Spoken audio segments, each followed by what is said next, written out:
Pessoal, eu vou ler aqui para vocês algumas modificações legislativas. Estou no computador aqui, vocês me desculpem que eu não estou olhando diretamente para a câmera.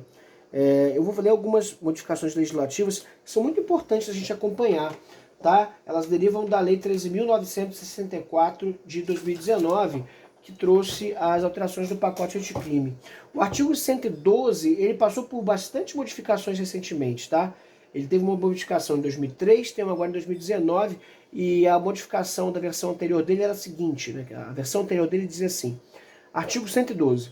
A pena privativa de liberdade será executada de forma progressiva, com a transferência para regime menos rigoroso, a ser determinada pelo juiz quando o preso tiver cumprido ao menos um sexto da pena no regime anterior e ostentar bom comportamento carcerário comprovado pelo diretor do estabelecimento, respeitadas as normas que vedam a progressão. Então é daqui que deriva aquela súmula 491 do STJ, viu? É necessário que ele tenha cumprido pena no regime anterior, daí se vê da progressão per saltum. Qual é a redação nova do artigo 112, pessoal? A pena privativa de liberdade será executada de forma progressiva, com a transferência para regime menos rigoroso, a ser determinado pelo juiz, quando tiver cumprido ao menos. Percebe que aqui sumiu o requisito de ter cumprido a pena no regime anterior, né? A gente não sabe como é que vai ficar efetivamente isso na jurisprudência, né? A gente precisa aguardar, essa modificação é muito recente, mas a gente não sabe como é que vai ficar isso na jurisprudência. Ao invés de um sexto da pena, a gente vai ter que o um sexto da pena, na verdade, vai ser referido aqui como 16% da pena. Ele modificou a escala de fração para percentagem, né, por assim dizer. Né? Então, artigo 112, na nova redação, a pena privativa de liberdade será executada de forma progressiva, com a transferência para o regime menos rigoroso, a ser determinado pelo juiz quando o preso tiver cumprido ao menos 16% da pena, se o apenado for primário e o crime tiver sido cometido sem violência à pessoa ou grave ameaça. Portanto, modificação mais rigorosa, né? Antes, um sexto da pena não fazia ainda a distinção sobre a natureza do delito. 2. 20% da pena, se o apenado for reincidente em crime cometido sem violência à pessoa ou grave ameaça. 3. 25% da pena, quer dizer, ao invés de um sexto é um quarto, né? 25% da pena, se o apenado for primário e o crime tiver sido cometido com violência à pessoa ou grave ameaça. 30% da pena, ou seja, quase um terço, se o apenado for reincidente em crime cometido com violência à pessoa ou grave ameaça. E 5, 40% da pena, se o apenado for condenado pela prática de crime hediondo ou equiparado, com resultado morte, se for primário, vedado o livramento condicional. E B, condenado por exercer o comando...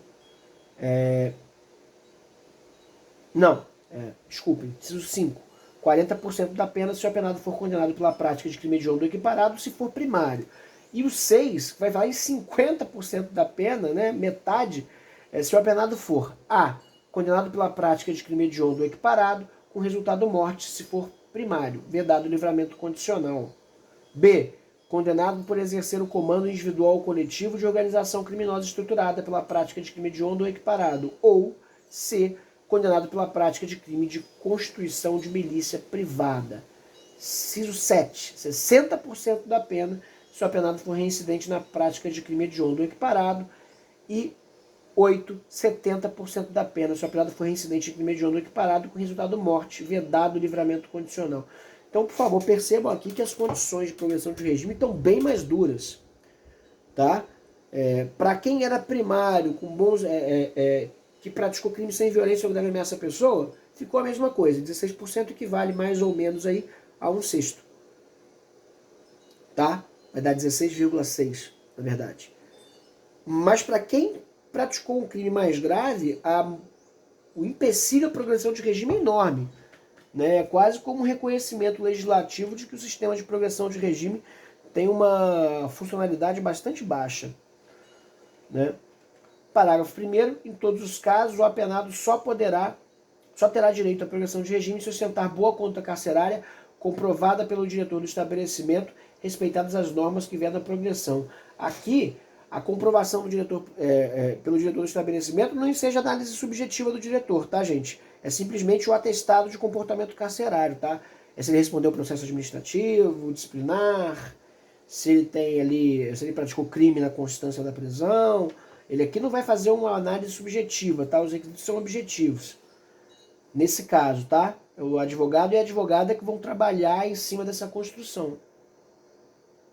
Parágrafo 2º. A decisão do juiz que determinar a progressão de regime será sempre motivada e precedida de manifestação do Ministério Público e do defensor, procedimento que também será adotado na concessão de livramento condicional, indulto e comutação de penas, respeitados os prazos previstos nas normas vigentes. Parágrafo 3º. No caso de mulher gestante ou que for mãe ou responsável por criança ou pessoa com deficiência, os requisitos para a progressão de regime são, cumulativamente, 1. Não ter cometido crime com violência ou grave ameaça à pessoa. 2. Não ter cometido crime contra seu filho ou dependente. 3. Não ter cumprido ao menos 1/8 da pena em regime anterior. 4. Ser primário e ter bom comportamento carcerário comprovado pelo diretor do estabelecimento. 5. Não ter integrado organização criminosa. Parágrafo 4º. O cometimento de novo crime doloso ou falta grave implicará na revogação do benefício, conforme previsto no parágrafo 3º desse artigo. Certo, pessoal? Então, é muito importante que a gente consiga entender o que está por trás desse sistema de progressão de regime. A chave para poder entender isso é a progressividade e a forma como a gente vai fazer o manuseio dos documentos. A parte, o requisito temporal que eu descrevi para vocês aqui, que está bem mais enrijecido, o resto é por conta do trabalho do advogado e a justiça dos magistrados. Certo, pessoal? Agradeço demais a oportunidade de dar mais essa aula a vocês e até a próxima.